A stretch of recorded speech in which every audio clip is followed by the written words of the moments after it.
நாம் நினைத்தது நடக்க வேண்டும் என்றால் ஒரு பிளானிங் இருக்கணும்.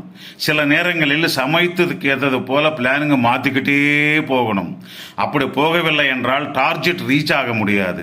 சூழ்நிலை கைவிட்டு போவதற்கு முன்பாகவே நாம் உஷாராக இருக்கணும். நமக்கு நேரம் நல்லா இருந்து சான்ஸ் கிடைத்தால் யாராக இருந்தாலும் நம்ம வழிக்கு குறுக்கில் வராமலும் செய்யலாம்.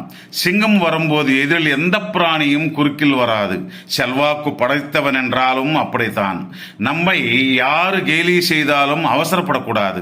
இலக்காரமாக பேசியவர்களோடு சலாம் அடித்துக் கொள்ளும் ஒரே ஒரு வீரம் ஒரு காலத்துக்கு மட்டும்தான் இருக்கிறது. நல்ல நேரம் இருப்பவன் சீக்கிரமா முன்னுக்கு வருவான். கஷ்டப்படுறவனும் அவமானப்படுறவனும் கொஞ்சம் தாமதமாகும்.